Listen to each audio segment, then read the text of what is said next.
3, 2, 1, going live. The lights, please. Hello, everybody. Once again, this is Miriam and myself from Dongxi going live with a new topic in our Inno-Wednesday webinar series. So let me just quickly get started here with everything while everybody is joining us on both YouTube and LinkedIn Live.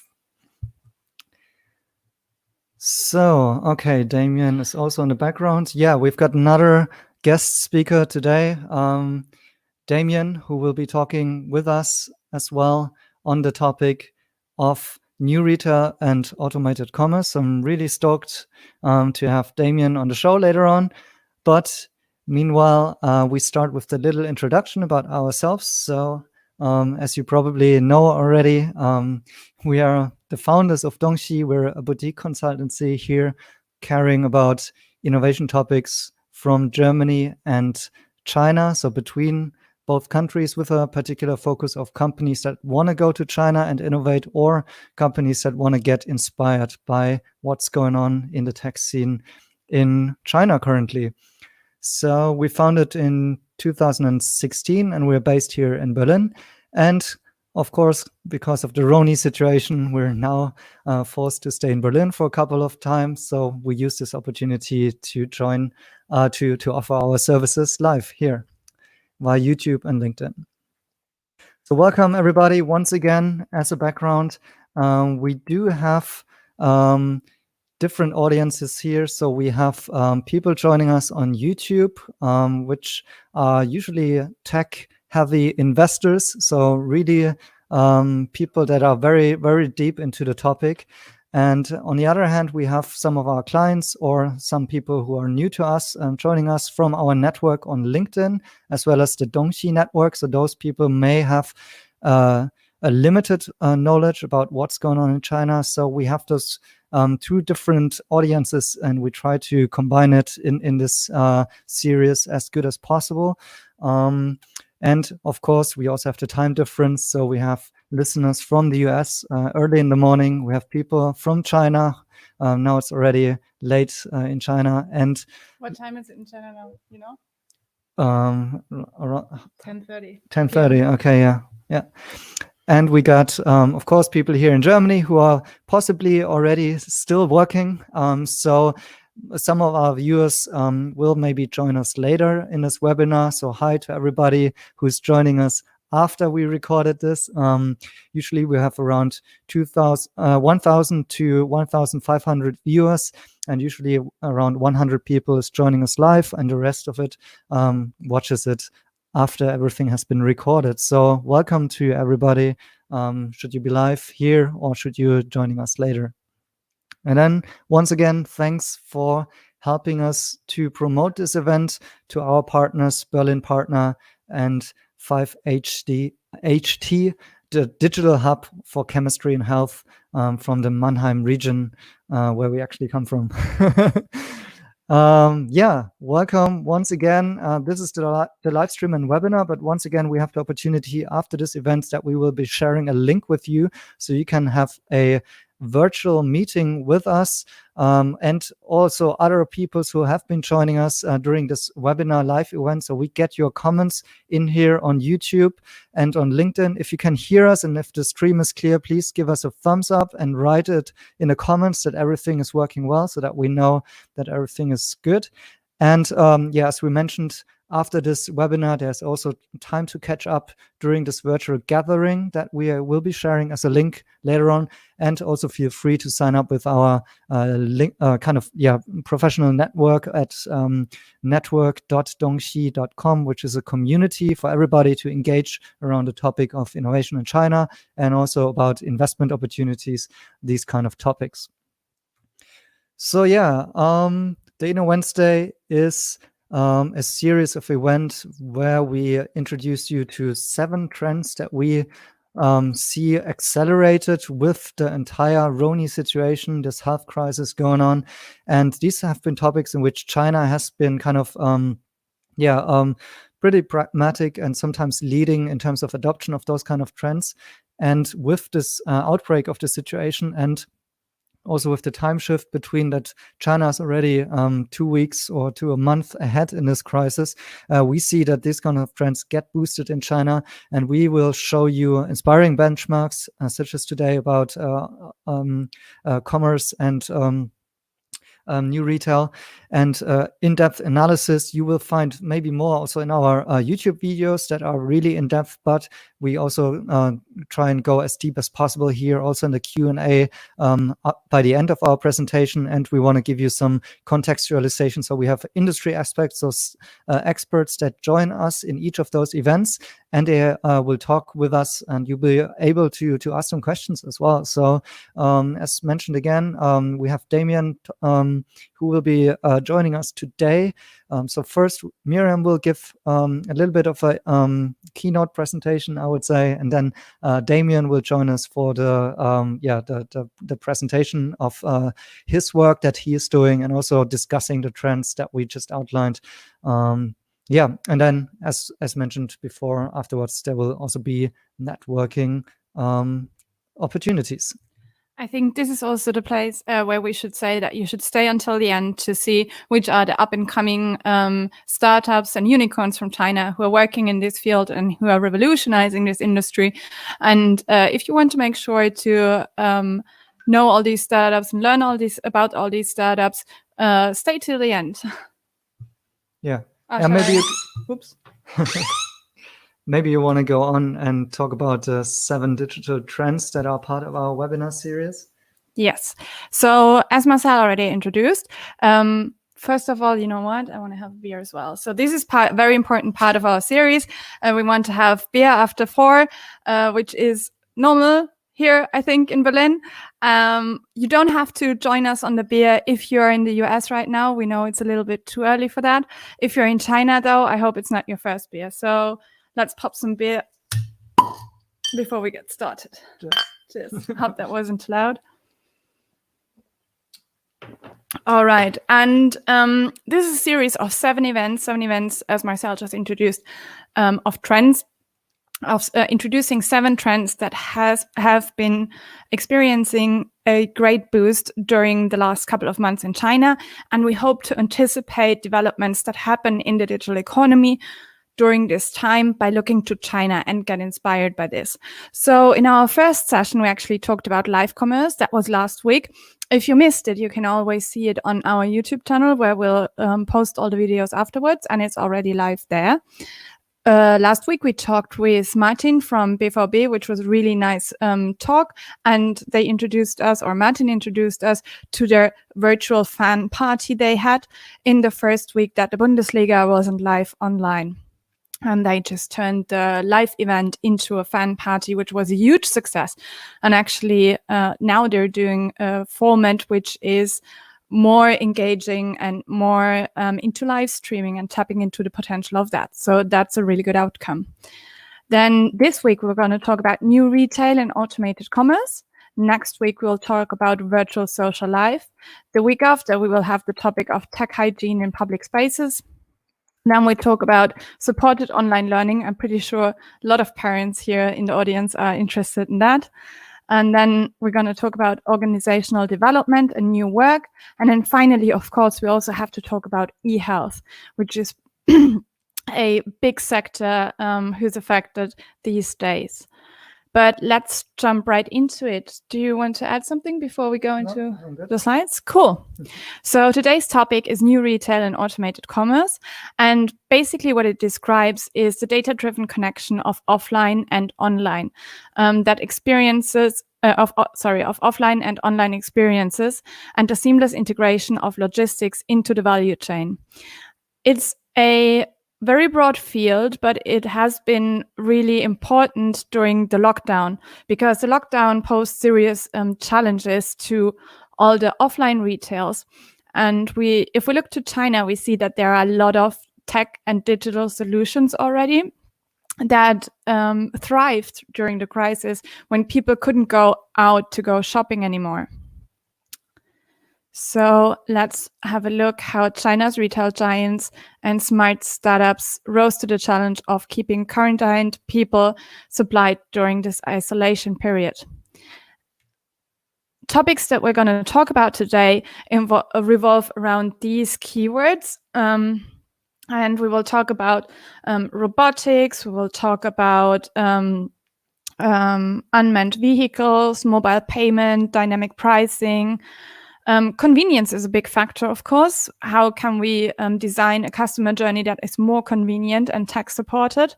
We'll talk about big data, advanced AI, social commerce, dynamic product placement, but also last mile delivery, which will actually be the main part for the second part of today's webinar. And then, of course, we will also talk about automation and fulfillment. So just to give you the numbers, there are several more numbers that you could relate to, but the sales of JD Daojia, which is, how can you translate it? It's maybe something like, so JD is one of the biggest e-commerce retailers in China, and JD Daojia is their solution to bring your fresh groceries home.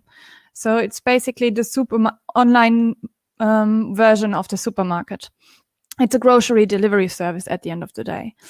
And some categories like frozen food rose by 800% during the time that people were in lockdown. Other grocery stuff jumped more than 470% during this time. And as you can see in the chart here, on the left-hand side, it compares the numbers of daily active users on the JD Daojia side between 2020 and 2019, and they saw a massive increase of 45% of daily active users, and people had an average sessions per day, which were 2 this year and 1.5 last year. In general, JD reports a surge in fresh food orders during the Chinese New Year and during the coronavirus outbreak. Obviously, the demand for that was much higher than usually. Now we thought about what is a really good way to talk about new retail and automated commerce, and we came up with a method that we use in our daily business because we think it's the easiest way to explain things coming from and innovations coming from China. So we're going to look into the customer journey, which usually looks like this. Like for most of the services, the customer journey will look like this. You go. You try to get the awareness of your potential customer. You try to make him consider your service. So he will finally purchase or make a transaction of your service. And then you have the after sales cycle. And then you want to grow some loyalty with your customer. And this is a traditional way of having a customer journey. And past crises have shown that disruptions can introduce permanent changes when the conditions are right. So one thesis or one theory that we're going to talk about today and that we're assuming here is that the customer journey will pull together and become more integrated, so that each of the steps in the customer journey will merge into each other and cross-link between each other in order to create a more valuable, more convenient customer journey for the end customer. And we brought some examples for you today. Sorry. And we would like to start with, so this is also the structure of today's benchmarks. We're starting at the awareness, going to consideration, purchase, and then post-sale, and then loyalty. So we're starting with the awareness part. And here we have an example from JD. This is a video that shows their technology and how they imagine the future of retail. And for them, it already starts at home. Can you see my mouse?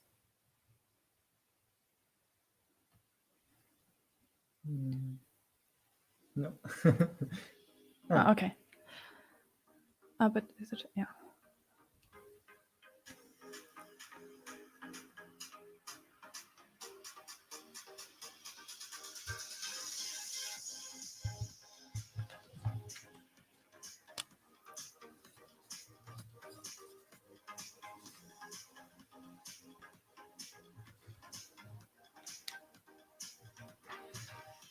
And as you can see, they are introducing many trends here.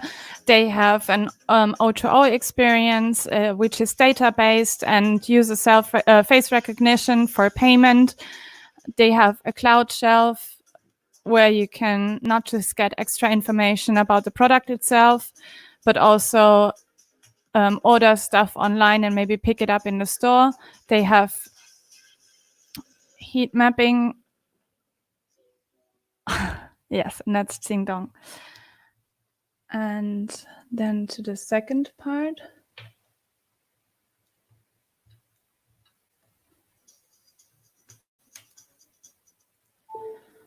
This is another video from JD introducing another or a similar future of retail, and it shows how the customer journey also starts at home. So in the previous video, we saw that all the data they were collecting, how they were using it in the offline retail space and how they were connecting it to the online retail space. And this video is a little bit more about how the journey can actually start at home. So they see that there will be a huge focus on smart devices at home that will monitor your overall condition, your health. Oh, he's driving a Neo. Little product placement here. They're seeing VR shopping in the future. AR fitting, AR makeup. Actually, this is already in place. So most of the makeup brands and also Snap Shopping, most of the makeup brands already have like VR solutions. This is the unmanned retail with face recognition payment. This is also already in place. You can already find this in China. And then they also see drone delivery, which is obviously important in these times. I use robotics for last mile delivery. Yeah. And this is what the future with JD could look like.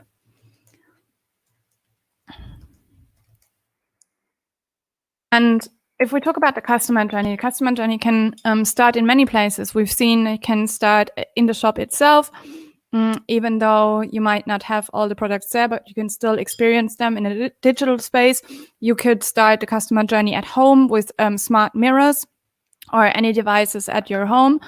I think if Hans is in the audience, maybe you can also post in a comment the company that you're working with right now, because I think you're offering a similar solution. And then the customer journey can start any other place as well. So what you see here on the left-hand side is actually a room where you can freshen up in a fancy mall in I think it was in Shanghai. And with the smart mirror in the cosmetics room, you could already start your customer journey into the mall here and plan your day. It will give you useful advices. And then on the other side, you see an example where Marcel was surprised by a robot in the hotel who was just fulfilling the last mile delivery, I think, of something that somebody ordered on the room. Do you want to say something to that? Or do you want to just play the video? Yeah, just play the video. And it was amazing to see that this is just a budget hotel in Beijing, so nothing fancy really. But still, they use this technology in order to deliver meals to guests. And I made this video, I think in November last year or December. So that was before the Drohne crisis hit. And I can just imagine like how much traction this kind of delivery would now get in terms of contactless delivery in order to avoid germs. So yeah, it's going automatically. It even seems to be connected to the lift, so it already knows it's going to the third floor, and then going to the door, and then it tells the person to pick up the food, close the lid again, and then it's going back.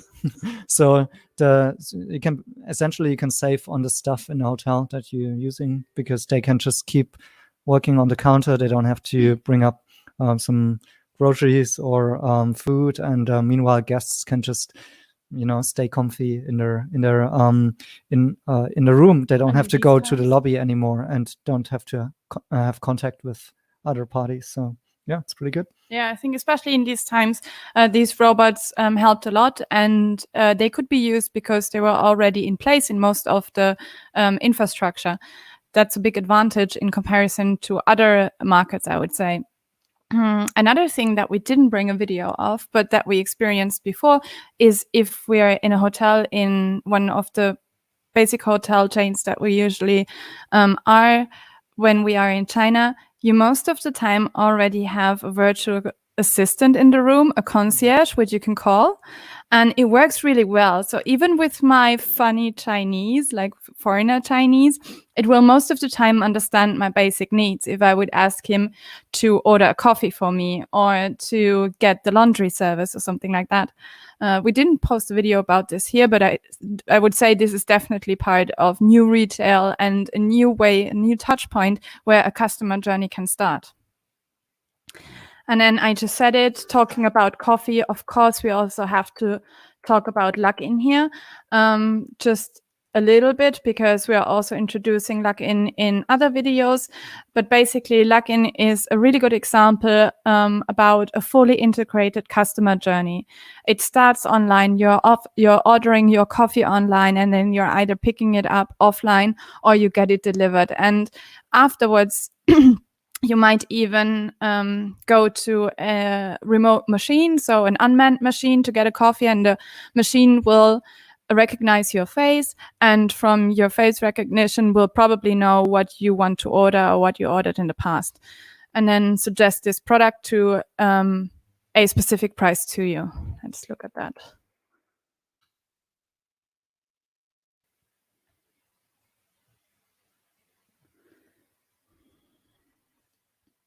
So if you want to talk about new retail, Luck-in Coffee is really big part of it, because they offer integrated customer journey, including dynamic pricing. This means in the future they can anticipate your user behavior. They can utilize on the user data, because you can only order and pay via the app, and they can also use location-based data. So taking this into account, it could be that, for example, at a specific time, at a specific place, that the price of the coffee will be adapted towards this situation. A dynamic product placement is also an interesting touch point, because they are pushing the right content when the user is emotionally available.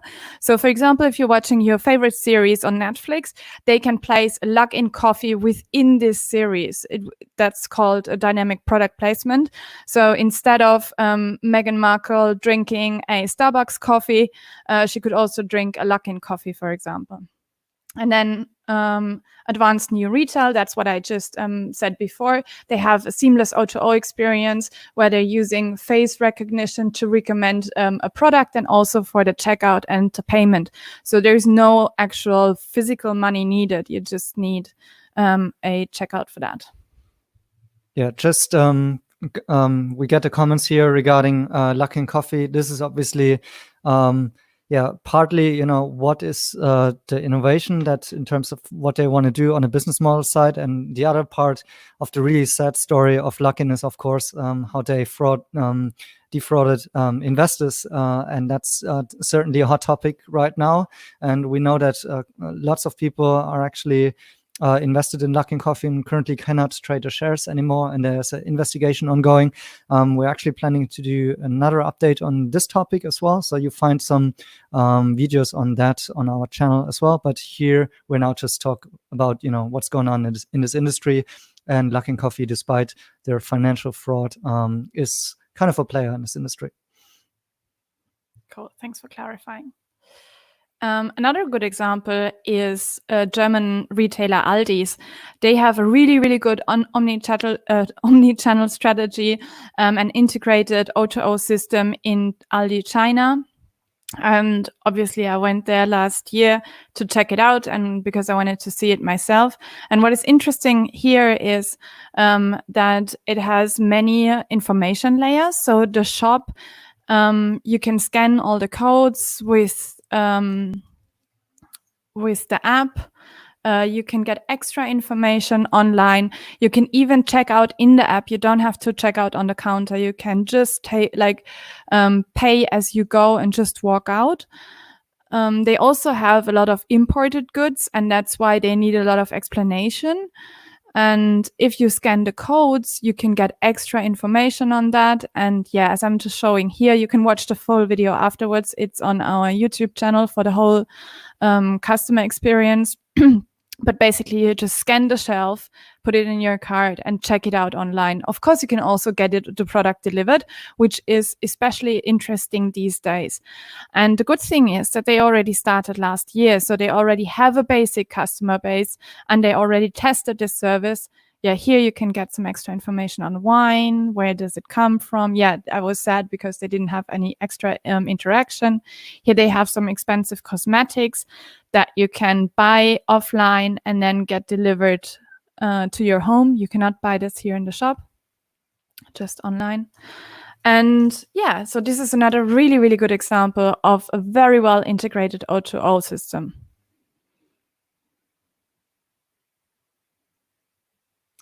Okay, so good. We got this one question. Shall we answer it now or later? Which is, what is, in your view, the difference between new retail and omnichannel commerce? So new retail for me is tech support and is a fully integrated service experience, whereas an omni-channel strategy at the end of the day just describes that you use more than one channel. I think new retail is really more about the full customer journey from end to end, and omni-channel just describes the channels that you're using. I hope that was.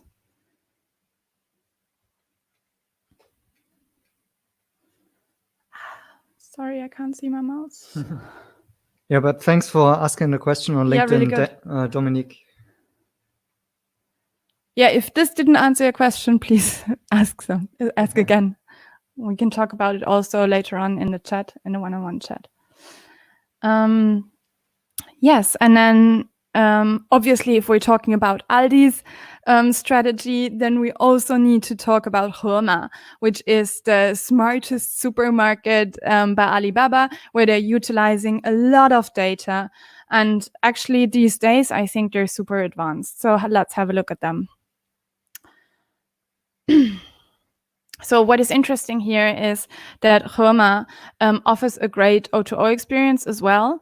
And it's also an indicator for the focus on experience. You see here, they're mainly having fresh food. And just like Aldi's, they also have a lot of imported food, which is interesting. And you can also check out fresh food here and then take it to the restaurant, and you can see that the food is delivered through the store, and you can either get it sent home, or you can, for example, buy some fresh meat or fish and get it done in the restaurant.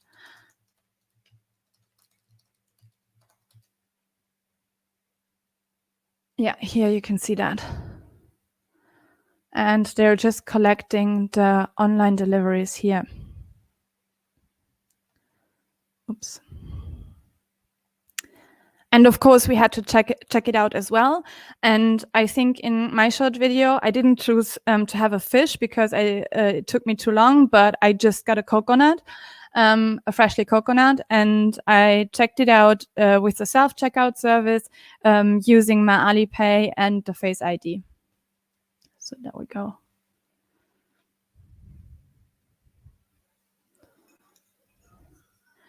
So grabbing the coconut, going to the checkout counter.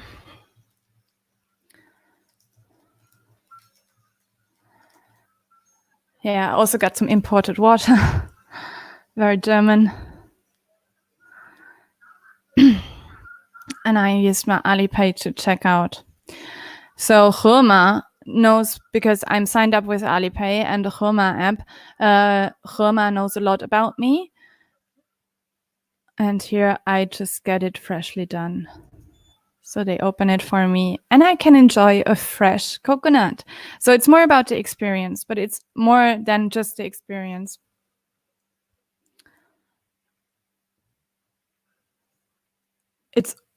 here you also see it's about the experience, and I move the camera in a minute to the store so you can see the whole store.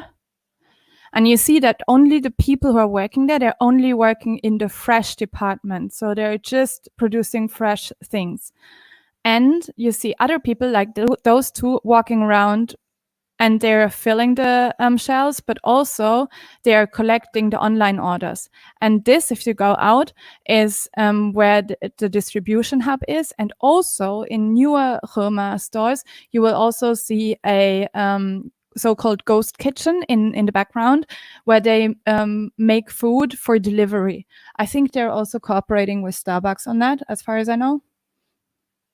Yeah, so other restaurants are using their ghost kitchen to get food delivered to their end customer. So what is interesting about this is that, first of all, the new Rema is about focus on experience, but also it is, secondly, a distribution hub. And thirdly, it's a ghost kitchen. Now, if we go back to today's situation, even though people might not have been able to go shopping there for a couple of weeks, it still functions as a distribution hub, and it still functions as a ghost kitchen. So in contrast to most of the offline retail experiences you will have here in Germany, those spaces still had a secondary use. So this is super advanced. And we see that this is actually a big trend, that retail is more, or stationary retail is leaning more towards experience-based, and because the basic needs are already fulfilled by online services. So for example, nowadays everyone orders the basic stuff online if possible. And only the things that we're craving to go out are the experience things. So for example, people would go to Rewe online and order things online, but they will still go out and have like a fancy ice cream or hang around on the market to see other people, because personally I prefer to not go in a shop these days because I have to wear a mask. And the current situation just accelerated this trend, which I see coming from China anyways. Do you want to add something? You look like it. Okay. And then I just want to add that I now kind of miss China when I see the images from China. Yeah. I miss the restaurant experience in China, and that I cannot travel to China right now. Yeah. I miss the convenience. Maybe we'll have it here soon. Another example for the, I would say maybe reappropriation or different multiple use of offline retail is this one. So this is in a Shanghai mall as well. And I'm sorry for the bumpy picture. I wasn't allowed to film. That's why it's a little bit bumpy. But it's basically a cook school. So you can leave your kids here if you want to go shopping in the mall, and they can get a cooking class. And then afterwards you can buy some merchandise as well. And you will see in a minute that all the stoves and the ovens are actually from Siemens. And they're just like tiny or smaller versions, so kids can cook there as well. It's really cool. And it's a really experience-based model. This is another example. I think initially this space was meant to be as a retail space, and it was probably built to be a supermarket or like a small corner shop or grocery store. But as people are ordering online, this didn't have this use anymore. So it kind of came reappropriated into something else, because maybe what is more important to us in the future is to have hobbies, because we're saving on our time for the basic grocery shopping. Let's have a look.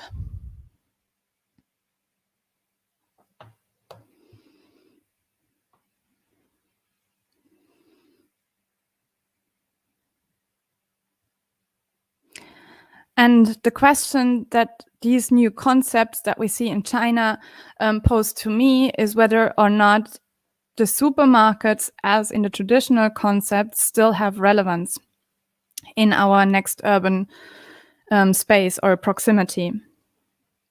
I'm wondering if hobbies are getting more and more important, and that whether or not hobbies are looking for a third space, a new space where you can do something, meet people or not meet people. this is just a really, really creative experience, I find. And you couldn't see the context here, but it's just a normal office building or a partially residential. And on the lower ground floor, there is this fitness offering for playing, what is it called in English? Darts? No, it's not darts. A bow and arrow.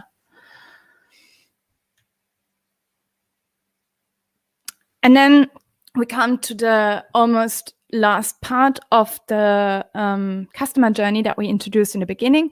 Of course, we also have to look at some more advanced last mile delivery services. And in the crisis, JD famously used their drones, which they've already been doing in previous crises, to deliver medicine and important groceries to more remote places, as you can see here.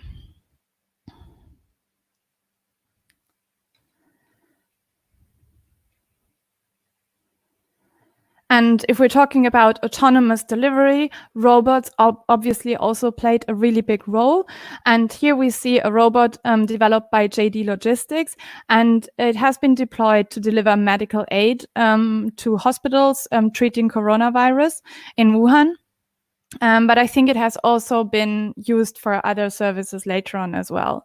This is another technology that we see was already in place, and we talk a bit about the numbers in the next slide.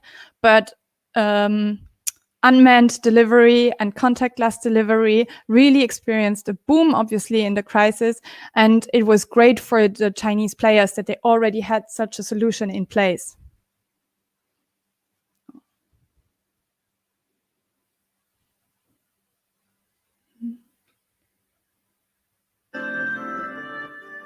Some patriotic music.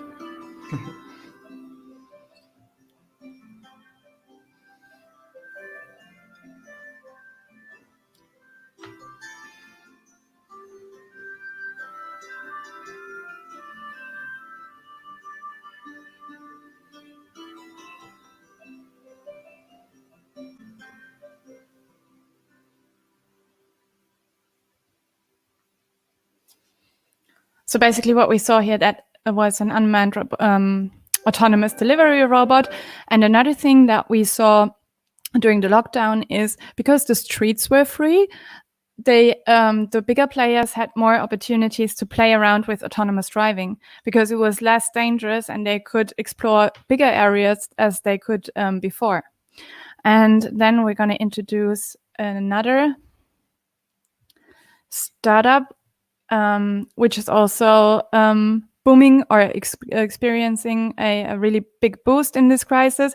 This is Neolix. I think Damien will talk about it in a minute as well. And they just raised 29 million to mass produce the autonomous delivery of shuttles. And let's look at the next slide.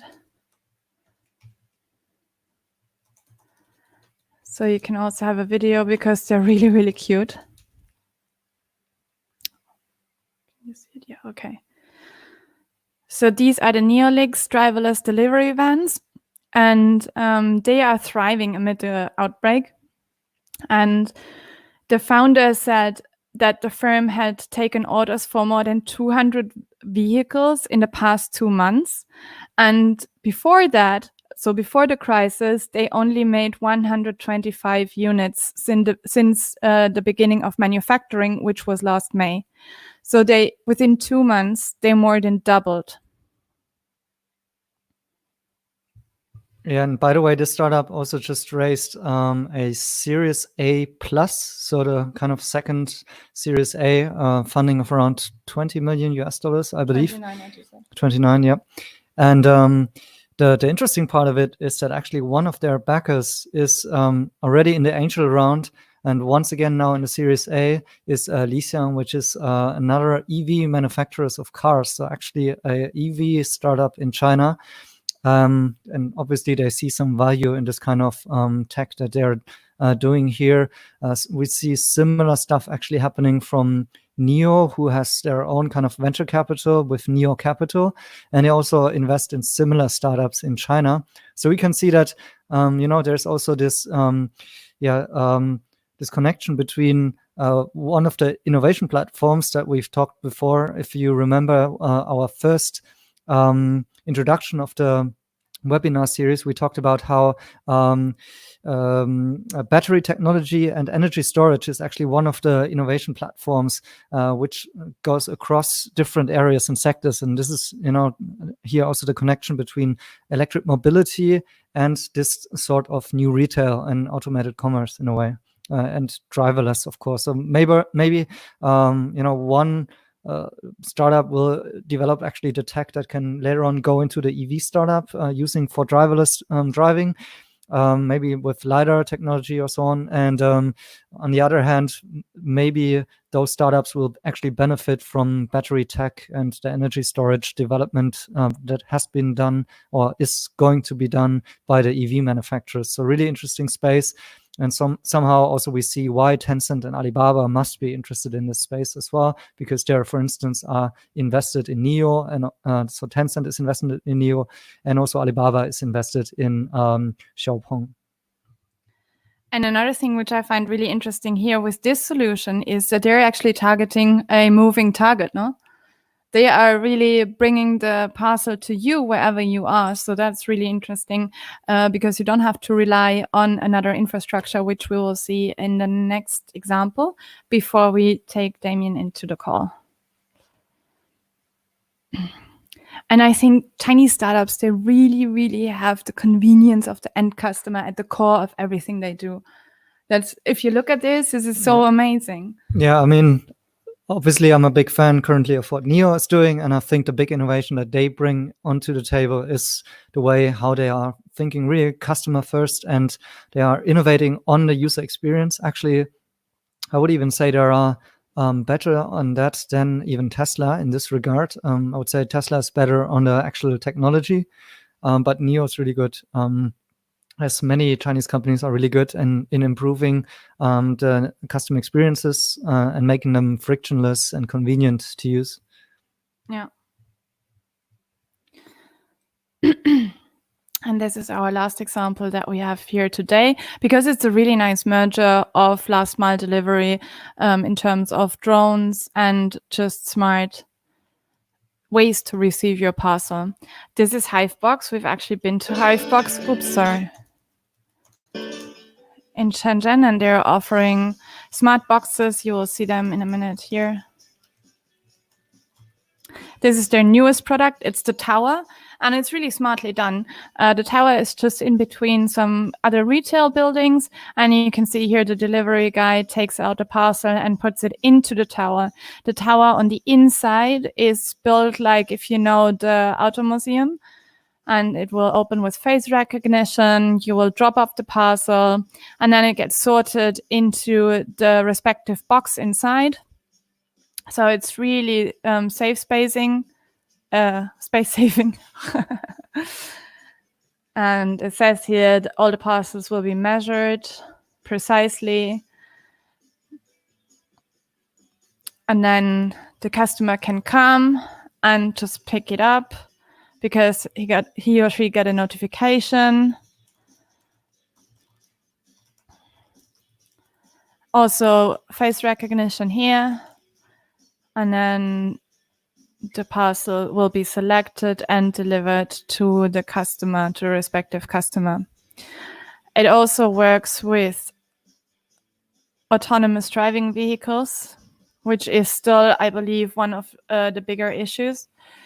And it also works with drones. So the drone can drop off the parcel on top of the tower, and it will also get sorted out. I think this really describes the future. It's much more convenient than most of the solutions that we know here. And especially during these times of crisis, you really want to avoid to have too much contact and make the delivery as direct as possible. Yeah. I think that's a really nice example. And then I would invite Damien to come into the call, and then we can show his video. Maybe just a quick addition to that. So most of the cases that we showed here were also pretty specific to what JD.com, so Jingdong, is doing, one of the biggest e-commerce players after Alibaba. And that's because, well, it's always been their USP, their unique selling proposition, that they differentiate with the kind of logistic quality that they can offer. So they were the first to have the same day delivery. They have a really good network in China, and they're heavily innovating on these things. And they're now actually rumored to make a second listing in Hong Kong to get like $2 billion in new funding.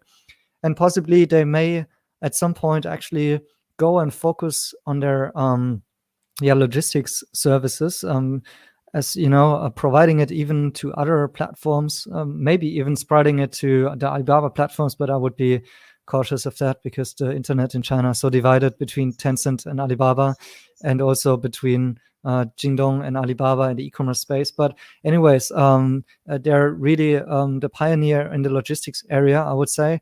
Whereas, maybe Alibaba is a little bit better when it comes to the cross-border logistics setup. Yeah, they have Cainiao, part of their company. Anything else that you know about Alibaba regarding drones, or any new retail practices, despite aside so of today we looked at Alibaba mainly from the perspective of new retail in terms of new touch points and integrated customer journey, and then we took JD as an example for logistics, because their logistics solutions just stood out the last couple of weeks. That's why. Yep. But yeah, Cainiao is definitely something you could also look into, especially for warehouse logistics. All right, shall we have Damien into the call? Okie dokie. So Damien, here you are. Hello. Hello, Damien. Thank you very much for tuning in. Welcome to the show. Thank you for having me. So, does it work with the sound? Hello, hello. Can you hear me? We can hear you clearly, and we see you. Everything good. Cool. Well, thank you for having me today. Yeah, thank you for coming in, because even on a short notice, we had actually a couple of other participants who also should join this journey, but some of them had to cancel also last minute. But really cool that you, Damien, are also still with us, because I met you, I think, 1 year ago in Berlin, actually. And learned about your startup that you are running. Basically, well, you can correct me if I'm wrong, or if it changed it already, but you are kind of introducing those kind of automated autonomous delivery bots who are driving around in China already, and you try to introduce them actually in Europe. So your company helps people to get access to those devices that are currently only in China, but I'm sure you will talk more about it later on. So we have the company introduction as well. Yeah, I would just ask Damien to introduce himself, and just give me a sign if you want me to play the video. Okay, sure. Well, again, thank you for having me. So I'm Damien. I'm based in Berlin, so also on lockdown at the moment, which is kind of an easy one compared to other locations in Europe, for example. So I'm French. I arrived in Berlin a couple of years back, almost 6 years back, and I was bringing here an American company called Local Motors, for which I built the local headquarters, built the team, and with which we brought to market a self-driving shuttle. So I had been involved in automotive vehicle-related projects, bringing new type of vehicles to the market at a high pace in the past, based in the US and previously in Europe. And when I arrived here in Germany, we looked at interesting concepts, and the concepts of autonomous minibuses was something that caught the attention of a number of players, including public transport operators. So after doing that, after introducing this vehicle, I had a clear view on how to grow the business and how to get into new type of products. But eventually I left the company I was working for because we had a different opinions on how to run the business, and I started Spring. The original idea for Spring was to build robo-taxis, but I found out quite quickly that in Europe, raising funds for this type of ambitious projects is probably not the place. And so I had the options to leave Europe, go back to the US, or go to China to raise funds, but I would have gotten into a divorce. So I decided to stay and keep the family together, and started to look at other applications. And I identified a couple of products that I felt were at a level of maturity that made sense to actually bring to Europe. So today, Spring has two main product lines, and we're working on a couple of others.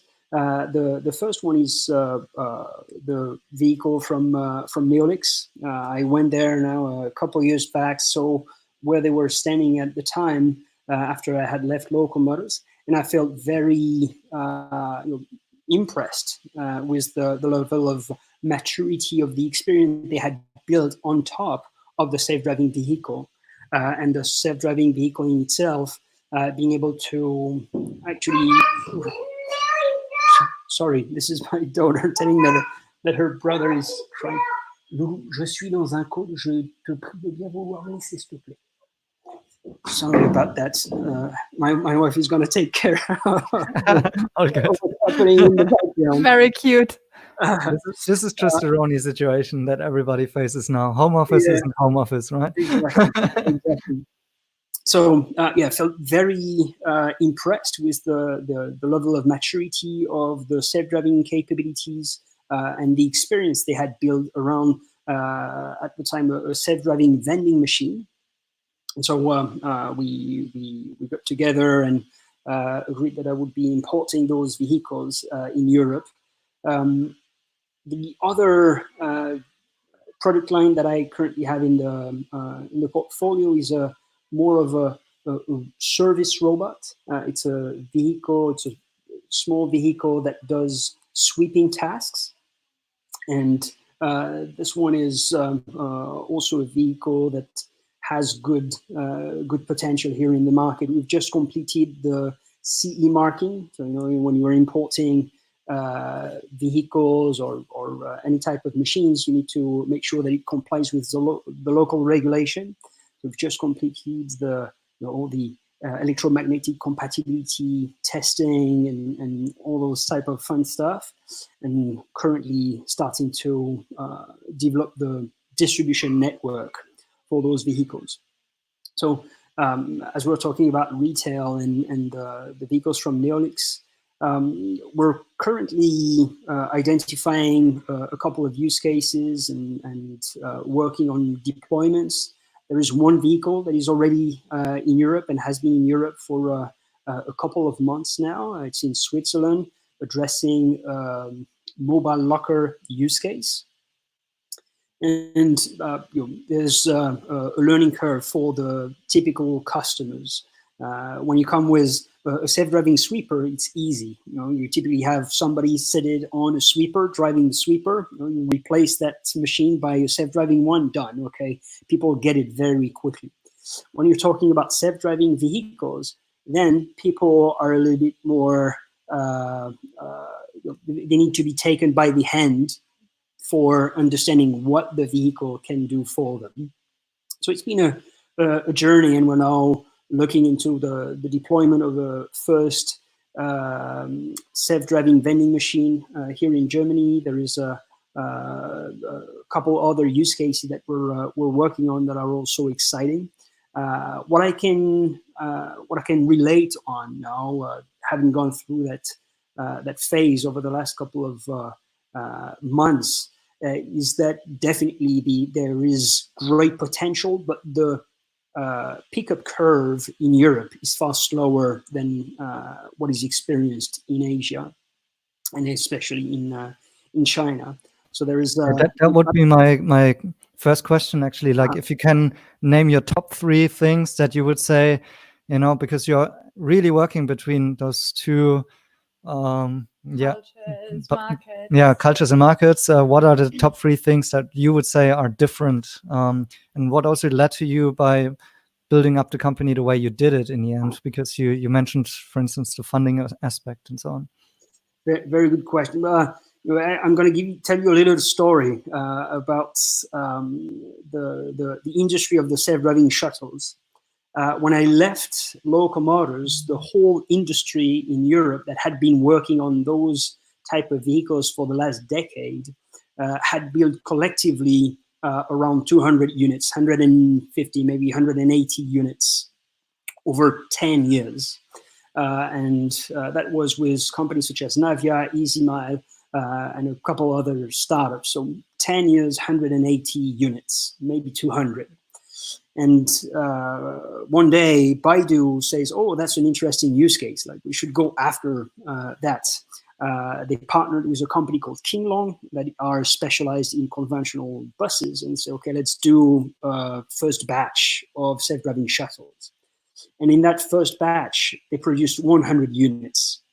So in the first batch, they realized the economies of scale that none of the players in Europe had achieved.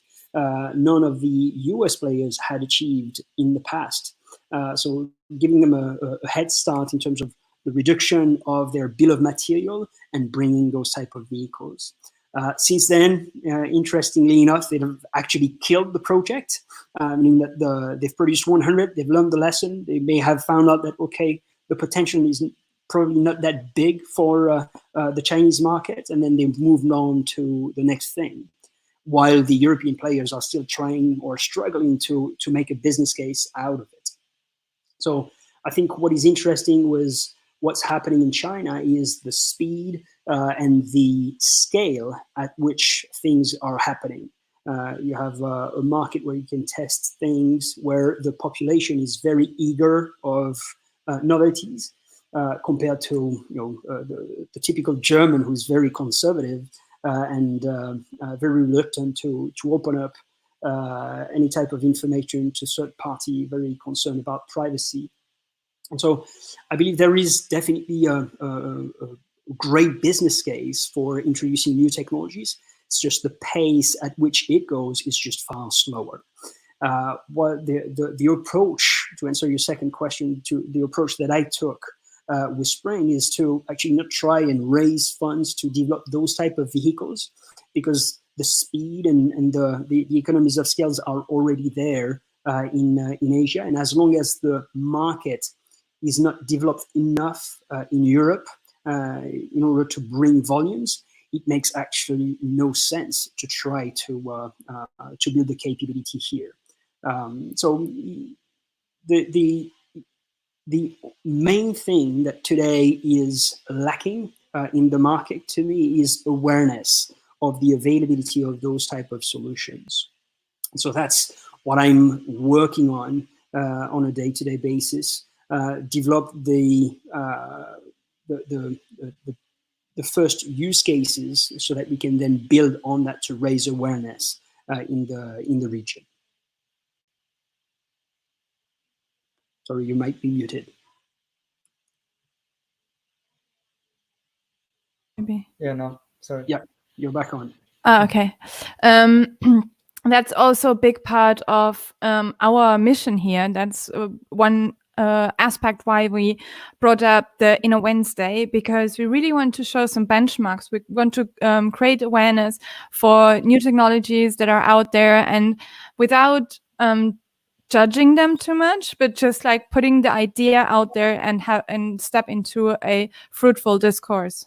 Yeah, Damien, I would be interested to know, like, what is your recent experience now? Because you're facing this challenge of convincing people in Europe to, use those kind of solutions and introducing them. And do you see any changes now before and after the Drohne situation, and where the use case is getting kind of more explicit? So I think to some extent there is again an appetite that was there before the outbreak. There is definitely more interest because of the outbreak, but the reactivity is not there. To get one unit ordered by a large corporation for deployment during the outbreak, not going to happen. I'm going to be, or I've been in contact with public transport operators of large cities, of capitals, the municipalities, and I've proposed to deploy machines, at very low cost, if not for free, and there is still reluctance from those to deploy the different type of systems that we can put in the market. So, for example, we've developed an offering where we're leveraging the vehicles and from Neolix and the sweeper to actually disinfect. So it has been used in Wuhan, but in other places across China for disinfecting around hospitals, on the streets, etc. There is interest. If you talk to the innovation branch of those organizations, they want to test. But then as soon as we're going through procurement, okay, then crickets. There's nothing really happening. So I think there is definitely interest. They didn't, well, so far I haven't seen much of leadership, saying, okay, we need to put everything in place to tackle the outbreak. This really so far hasn't been realized to me, at least for the type of use case that we were after. Talking about those disinfection and how the vehicles have been used during the outbreak. Maybe you want to run the video now, and you can have a look at what that looks like. Of course, you don't deploy vehicles from one day to the other. You already need to have vehicles that are built and potentially already deployed. And so in this example, in that video, we can see the deployments of the Neolix vehicles in Wuhan, but also in other parts of China to do groceries deliveries, to do transport of medical goods, to do here disinfection, spraying either chloride-based solutions. We've actually proposed that in Europe, but people are more careful about the environment, so spraying chlorine is not really something they would like to do at large scale. We're looking actually at using other types of disinfectant, more natural disinfectant here in Europe, but we haven't seen yet any taker. We hope that we'll get to deploy one of those vehicles soon. But here we're taking a very careful approach in Europe to deploy those vehicles. So that's another type of, well, if you go back to the previous slide, that's one of the maps that I'm updating on a regular basis around the players that are active in the field of autonomous deliveries. There's a number of companies that are not on that map, that are not really self-driving, but are more remote operated vehicles. And they might be also on that map, remote operated vehicles. There's a lot of concepts out there, different sizes, but in terms of the level of maturity, you see Neolix that is here on the top right corner. It's not very large, it's medium size, but it's meant to be used on open roads. And then you have companies like JD, you have companies like Zen Robotics that are pushing products in the market. Now, in terms of the potential as of today, what is clear is that the market is very small still. Even in China, where we're seeing a lot of videos and promotions and coverage in the medias, the applications are still limited because of one, the cost of the units. If you want to deploy a fleet of those vehicles, that doesn't come cheap, but also the maturity of the legal framework. So China, US are markets that are better suited than Europe for the moment. But we're seeing maturing frameworks emerging in Europe. Some countries really seeing the opportunity to provide test beds and then the ability to scale the self-driving operations of fleets. Yeah, that's what we're we're looking into. One question regarding tech. We got one question from a user here who's more talking about tech maybe in the EV field around NIO and Tesla, but maybe that might be connected also in the video I just saw that those robots are running on Baidu on the Apollo system, I guess. So that's also where many, for instance, the German OEMs are relating to. So can you share any insights on what you think about the technology in terms of self-driving? What's working well, what's not working well? In which aspects is China using actually also just foreign tech, or what is like home cooked? Those kind of questions. Well, it's a melting pot, let's say. In terms of the self-driving stack, a stack is composed of hardware and software, a lot of sensors, computational platform, and algorithms.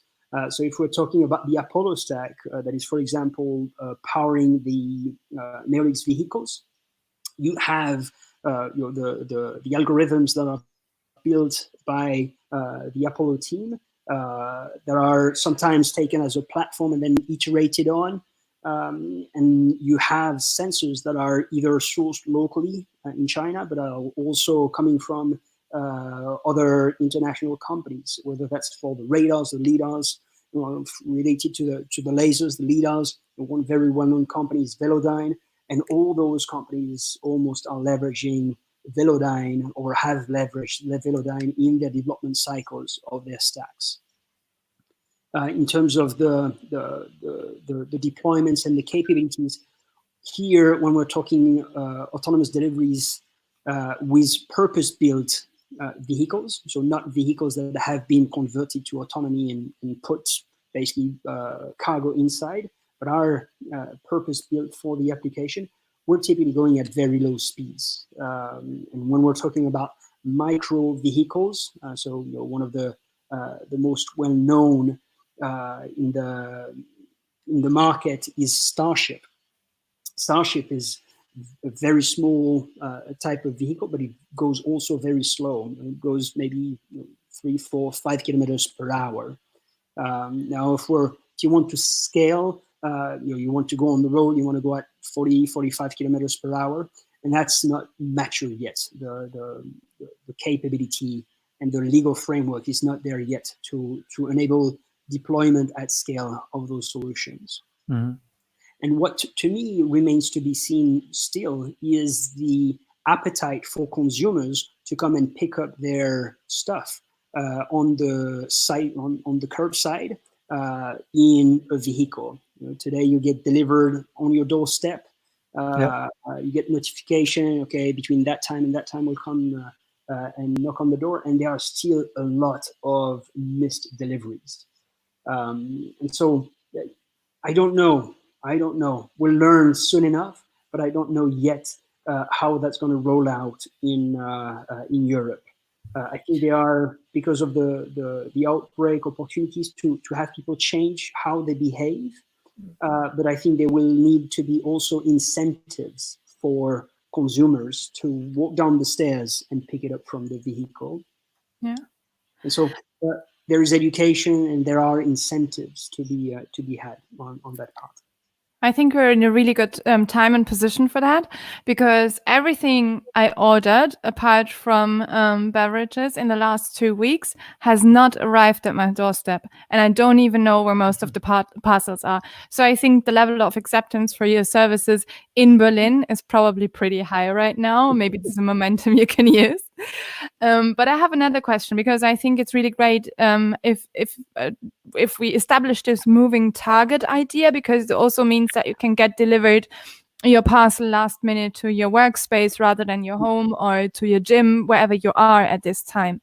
But there is another question apart from the system, which could be Apollo, for example, or any other system. It's also about the infrastructure. So, like with all this discussion going on about 5G and stuff, how realistic is it to see such autonomous driving services for last mile delivery actually with this infrastructure, especially in Germany these days? My vision on 5G specifically is that it's not required. Mm-hmm. It's a nice to have have. It might become a requirement moving forward, but today it's not a showstopper to get self-driving vehicles on the road. There are today self-driving vehicles on the road that are unmanned and transporting people, and they are not connected to 5G. Yeah. Is actually connectivity might be really dangerous in this area, even though if it's 5G, right? If you have to rely on connectivity to some extent, it's a failure point. What if? And so you can enhance the capability by having connectivity and having vehicle to infrastructure or vehicle to vehicle type of communications, but you should not rely from a safety concept perspective on that connectivity. Again, 5G will bring a lot of nice to have, but shouldn't be something that you have to rely on from a safety perspective. Yeah. One more, you talked about incentives that are necessary for the consumer. I think one point that could be emerging from this crisis is actually that now everybody is ordering online because it's the only way of doing it. So we could also assume that after this crisis, the order value, the volume will stay high, and then speed suddenly gets something which you currently would also already like to pay a premium for, but in the next step will be much harder to achieve, right? Because now we already see that during this crisis, you don't get your packages on time, and I mean, Amazon Prime is not working as smoothly anymore, stuff like that. So if actually here now those delivery solutions could come in and enable one of those players to actually offer more speed, even though it doesn't mean that it's a kind of those users that pay for it only get access to this kind of delivery.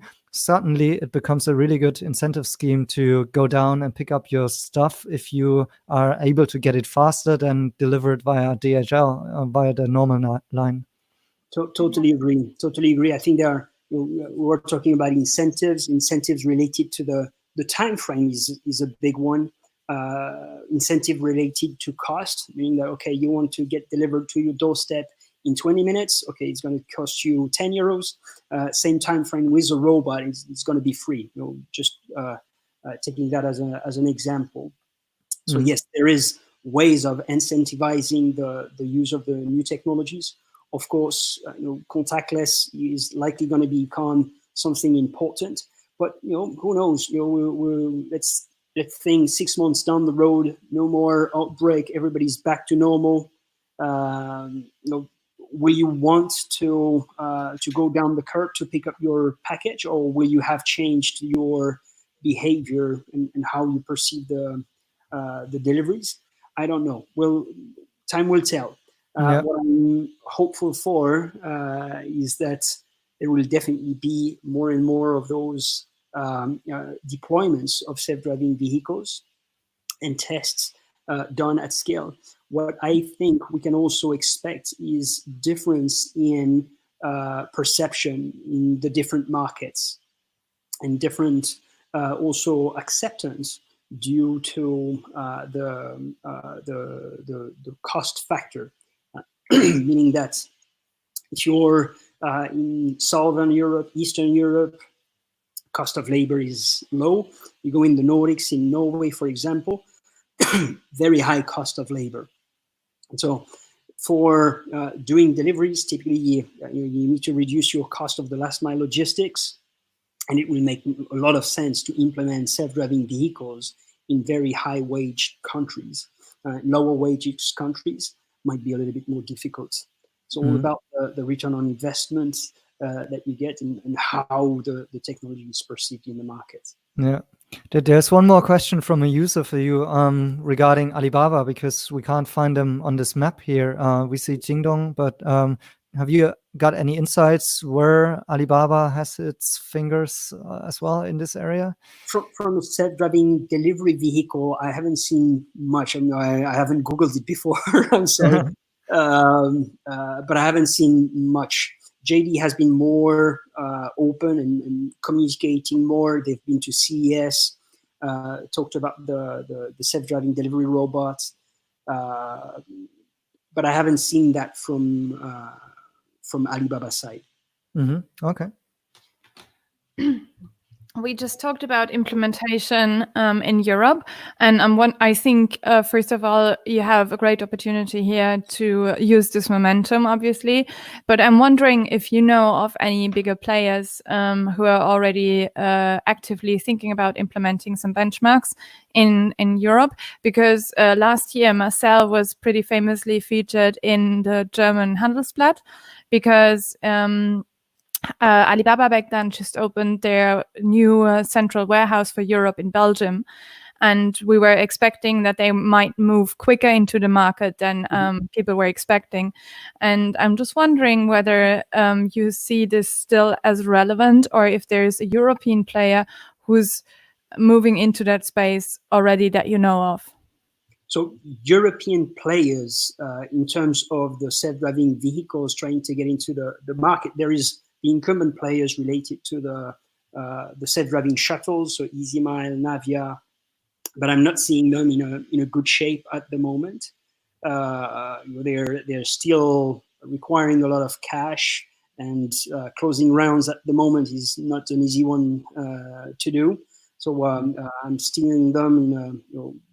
If they make it to the next phase, then they may be well positioned to get into that market. They've actually already started to go into different applications than just the transport of people, with tow tractors that are deployed on private grounds. As the maturity of the legal framework improves, and it might be a good move for them to get in there.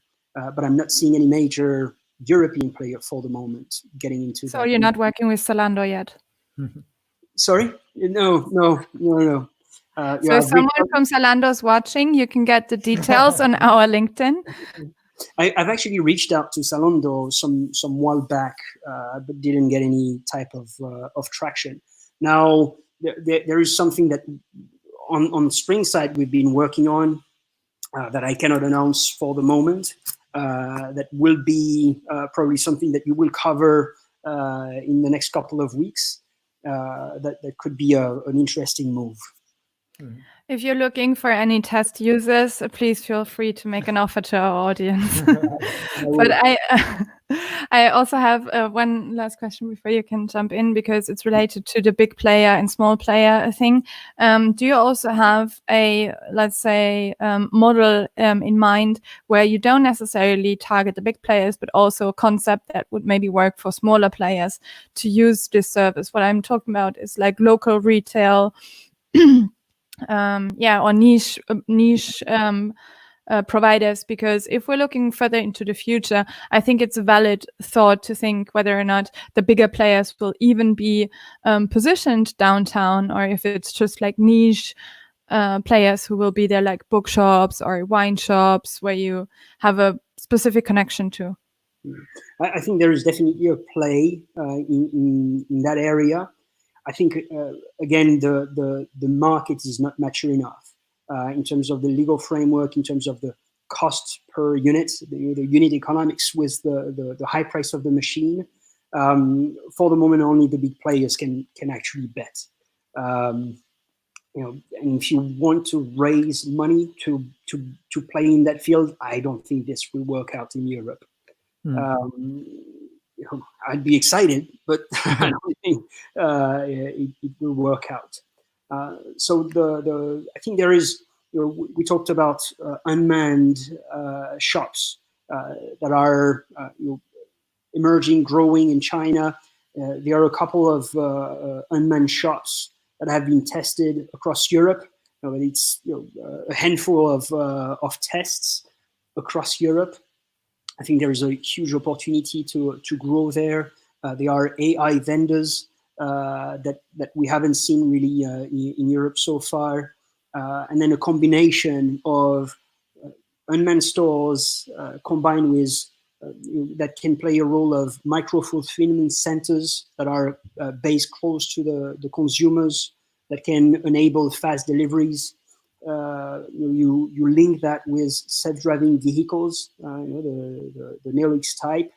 you've got a nice machine there that is future-proof, that can work today with the unmanned store, that can evolve into a micro-fulfillment center to do purely deliveries, home deliveries on almost instantaneously. So that's I think interesting concepts to invest in.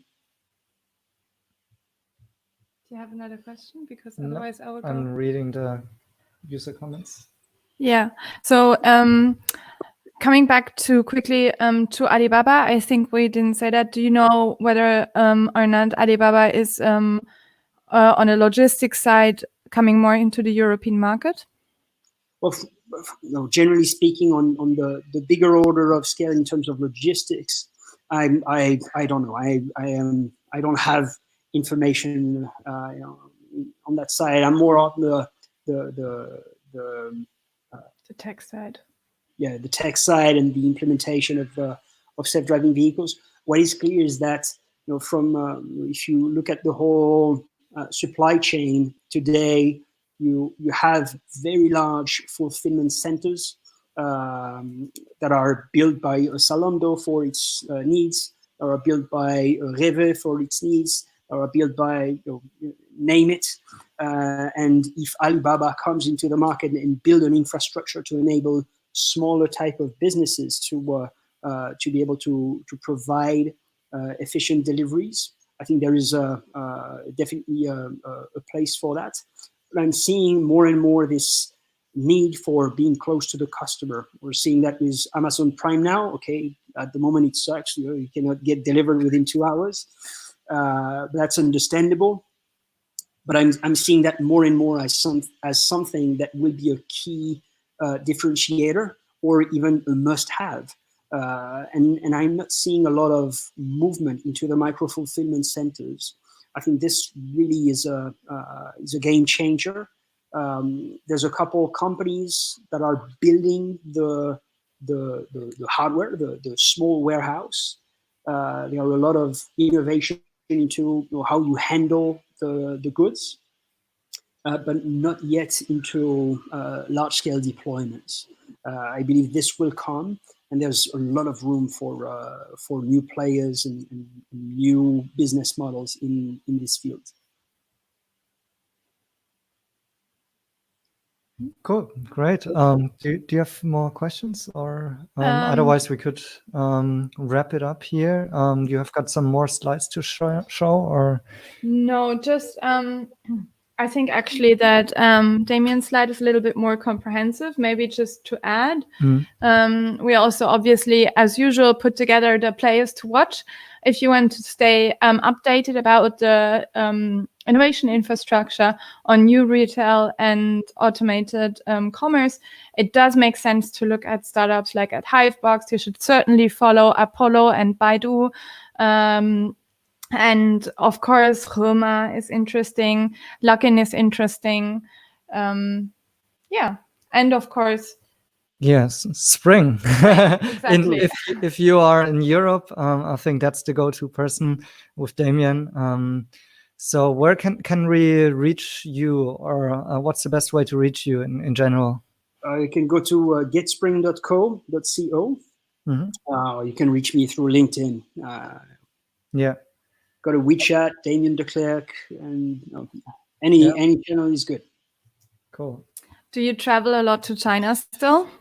Well, haven't been for quite some time, like everybody. I was planning on going back there over the last couple of weeks, but couldn't make the trip. I'm also looking forward for the restriction to be lifted. I have a couple of prospects that I want to bring there to look at some use cases. So I'm hopeful that this will come soon enough. Same for us. We really are looking forward to go back to China. Cool. Maybe without quarantine. Yeah, hopefully so. All right. So thank you very much for taking the time and talking to us and our users and followers. For those who will be watching the session later on, obviously you can still reach Damien on LinkedIn, not just now in the chat. And thank you very much for tuning in and being so active as well. Yeah, we're now gonna share the Yo Tribe, which is the virtual networking room. So if anybody still wants to have a one-on-one chat, for instance, with Damien, it's also possible, or just with us, or just with other viewers. Let's see. Usually people are a little bit more shy, and only a couple of people join the Afterwards network. But that's like in real life. That doesn't change with Corona. Anyways, yeah, if there's anything else we forgot to ask, yeah, just please reach out to Damien directly. And once again, also from my side, thanks so much for having, for coming onto the show. It was great to having you here. And yeah, see you next time in real life. Tanya. Yeah, Tanya, thank you for watching. It's good to see or read from some familiar people here as well. And to everybody who joined us afterwards, after the live show, yeah, thanks also for watching it. Let's say the saved version afterwards, and we'll spread it also across LinkedIn, YouTube, and in our network, of course. So yeah, thanks you guys once again for the interest. Next time, what is the next topic next week? I forgot. I think it's virtual social life. So what are people doing in the internet while they're at home and trying to keep healthy and in contact with their friends and families and not go crazy? So stay tuned. Come again next week. Have a beer with us. We're looking forward to have you. Cheers once again. Bye. Bye. Thank you.